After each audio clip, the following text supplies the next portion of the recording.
I started attending Hope Church in 2004, and from the very first service I attended, I knew I was home. In 2005, I also started attending Hope Church. I grew up in a Catholic church and knew a lot about God, but never had a personal relationship with Him. In 2006, I gave my life to Jesus and was also baptized. Then in 2008, Carly and I got married. Only a few months into marriage, while sitting in service at Hope, Pastor Chip was doing the announcements and said the Department of Family Services was desperately looking for potential foster parents. We had talked a lot about adoption prior to getting married, but knew nothing about foster care. We decided to attend an informational session to see what it was all about. A week later, we knew that God was calling us into foster care. Less than 5 months after getting married, we brought home our first placement, a sibling group of 4, 3 boys and 1 girl. We quickly learned that even though we were tightly knit with our community, unless someone was already engaged in foster care before, they wouldn't understand what we were dealing with. We knew we had to put other foster parents around us, or the journey was never going to get easier.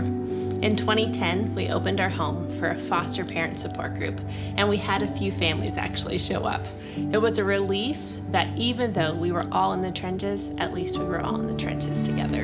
And then in 2015, we transitioned that support group to the Hope Church campus. In 2017, foster care was identified as an area our church wanted to focus on to impact the next generation. Pastor Travis approached me about officially launching a foster care ministry built on what we had already been doing for years.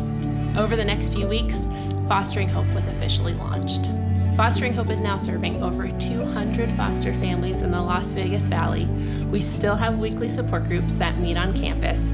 We've launched over 50 small groups that care for the foster families we serve. We have a resource center called Hannah's Closet, where foster, kinship, and adoptive families from all over Las Vegas can come and shop for free for essential items they need to help make their placement a successful one. We've partnered with 12 churches across the valley, walking alongside them to launch foster care ministries in their churches. Most importantly, every single day, God is allowing us to walk with unsaved people in our city, showing them the love of our Father.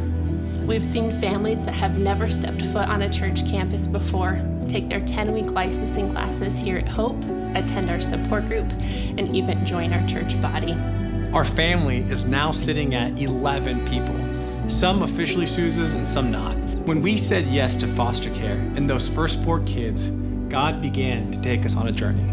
It's been a wild ride, some serious highs and some serious lows, but we would say yes over and over again because kids are worth it and everyone deserves to have someone to call a family. The ways that we have seen God show up over the years are way too numerous to count. We've had a community of people foster hope in our lives, and hopefully we've been able to foster hope in theirs. What an absolute gift.